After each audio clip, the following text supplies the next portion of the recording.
नमस्कार. आजकालच्या जगात ना जवळपास प्रत्येक पालकांसमोर एक कॉमन प्रॉब्लेम आहे, तो म्हणजे मुलांचा स्क्रीन टाइम.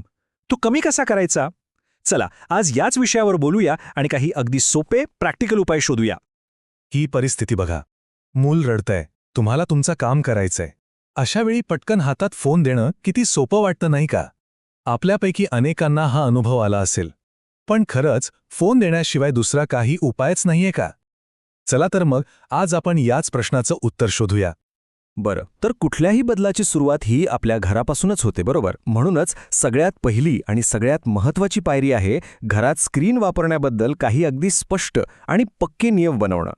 असं केल्यानं मुलांना एक चौकट मिळते आणि त्यांचा गोंधळ उडत नाही. तर मग हे नियम नेमके काय असले पाहिजेत? सगळ्यात महत्त्वाचं, दिवसातून फक्त 1 ते 1.5 तास स्क्रीन टाईम. जेवताना तर फोन अजिबात नाही आणि झोपायच्या 1 तास आधी स्क्रीन बंदच व्हायला पाहिजे. अजून एक गोष्ट, मुलांच्या बेडरूममध्ये आणि जिथे ते अभ्यास करतात तिथे स्क्रीनला नो एंट्री. आणि हो, हे नियम फक्त बनवून ठेवायचे नाहीत, तर ते रोजच्या रोज सातत्याने पाळणं खूप महत्त्वाचं आहे. आता बघा, मुलांचा स्क्रीन टाईम एकदमच बंद करणं खूप अवघड आहे. खरं तर ते मुलांसाठी आणि आपल्यासाठीही त्रासदायक ठरू शकतं. त्यापेक्षा ना ही 7 दिवसांची सोपी पद्धत वापरून बघा. पहिल्या 1-2 दिवसात फक्त 10 मिनिटं कमी करा. मग पुढल्या 2 दिवसात अजून 10-15 मिनिटं. असं हळूहळू कमी करत न्या. याने काय होतं की मुलांना त्या बदलाशी जुळवून घ्यायला वेळ मिळतो आणि मग ते जास्त हट्टही करत नाहीत. पण एक गोष्ट लक्षात घ्या, फक्त मुलांच्या हातातनं स्क्रीन काढून घेणं पुरेसं नाहीये, कारण त्यामुळे त्यांना खूप कंटाळा येऊ शकतो. मग करायचं काय? तर ती जी रिकामी जागा तयार झालीये ना, ती दुसऱ्या कोणत्या तरी चांगल्या इंटरेस्टिंग गोष्टींनी भरायला हवी. हे बघा, हे खूपच इंटरेस्टिंग आहे. आपण साधारणपणे 3 कारणांमुळे मुलांच्या हातात फोन देतो. पहिलं, मूल जेवत नाही. अशा वेळी फोन देण्याऐवजी त्यांना खेळणी द्या, गोष्टी सांगा. दुसरं, आपल्याला काम करायचं असतं. मग त्यांना ड्रॉइंग, ब्लॉग्स असं काहीतरी क्रिएटिव्ह काम द्या. आणि तिसरं, मूल रडतं किंवा हट्ट करतं, तेव्हा फोन देण्याऐवजी त्यांच्या जवळ बसा, त्यांना धीर द्या. बघा किती फरक पडतो ते. मग स्क्रीनला पर्याय म्हणून काय करायचं? अहो, खूप पर्याय आहेत. ही बघा यादी. चित्र काढायला द्या, रंग भरायला द्या, पझल्स किंवा बिल्डिंग ब्लॉक्स द्या. घरातल्या घरात एखादा खजिना शोधण्याचा खेळ खेळा. डॉक्टर सेट, किचन सेट असे खेळ तर आहेतच. अगदी काही नाही तर वाट्या कप घेऊन पाण्यासोबत खेळायला द्या. आणि हो, सगळ्यात महत्त्वाचं, रोज किमान 20-30 मिनिटं त्यांना घराबाहेर खेळायला नक्की घेऊन जा. हे सगळे पर्याय एकदम सोपे आणि खरंच खूप प्रभावी आहेत. आता एक खूपच महत्त्वाचा मुद्दा. आपण अनेकदा म्हणतो, अभ्यास केलास तर मोबाईल मिळेल. असं बक्षीस म्हणून स्क्रीन टाईम वापरणं पूर्णपणे टाळा. कारण असं केल्याने ना मुलांच्या डोक्यात मोबाईलची व्हॅल्यू खूप वाढते आणि मग त्यांना त्याची ओढ जास्तच लागते.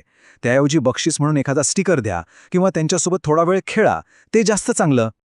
आतापर्यंत आपण काय करायला हवं यावर बोललो, पण या सगळ्यामध्ये सर्वात जास्त परिणाम कशाचा होतो माहितीये? तो म्हणजे पालकांच्या स्वतःच्या वागण्याचा. हो, आपल्या प्रत्येक कृतीचा, प्रत्येक प्रतिक्रियेचा मुलांवर खूप मोठा परिणाम होत असतो. हे वाक्य बघा, मुलं अनुकरण करतात. एकदम खरंय. आपण जे करतो तेच ती शिकतात. जर आपणच दिवसभर फोनमध्ये डोकं घालून बसलो तर ती सुद्धा फोन मागणारच ना. म्हणूनच घरात दिवसातून 1 तास तरी मोबाईल फ्री फॅमिली टाईम ठरवा. या वेळेत सगळ्यांनी फोन बाजूला ठेवायचा आणि फक्त एकमेकांशी गप्पा मारायच्या, खेळायचं. आणि जेव्हा मुलं स्क्रीनसाठी हट्ट करतं, तेव्हा काय करायचं? सगळ्यात आधी शांत रहा. त्यांच्यावर ओरडल्याने किंवा रागवल्याने काहीच होणार नाही. उलट परिस्थिती अजून बिघडेल. तुमचा राग बघून त्यांचा हट्ट अजून वाढतो. त्याऐवजी शांतपणे पण ठामपणे नकार द्या. तुमची शांत प्रतिक्रिया त्यांना ती सिच्युएशन स्वीकारायला मदत करते. फक्त 20 मिनिटं. हो, दिवसातून फक्त इतकाच वेळ. पण तो 100% फक्त मुलांसाठी द्या. या 20 मिनिटात फोन नाही, टीव्ही नाही, दुसरं कोणतंही काम नाही. फक्त पालक आणि मुलं. हा जो खास वेळ आहे ना, तो मुलांची स्क्रीनची ओढ खरंच आपोआप कमी करतो. बरं, आता असंही होऊ शकतं की काही वेळा स्क्रीन देणं गरजेचं वाटू शकतं.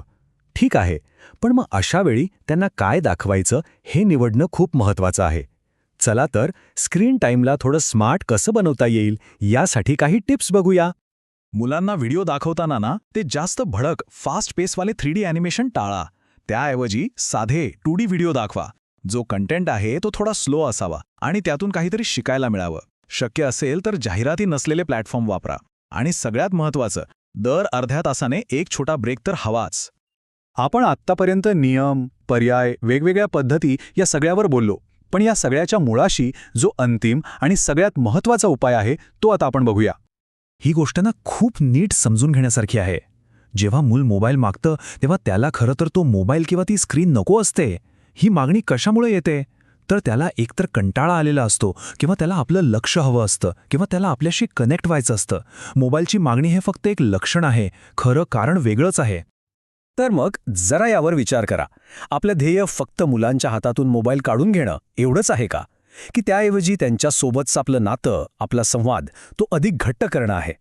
विचार करा, जर आपण स्क्रीन टाईम कमी करण्यावर नाही तर मुलांसोबतचा कनेक्शन टाईम वाढवण्यावर लक्ष दिलं तर कदाचित ही समस्या आपोआपच सुटून जाईल.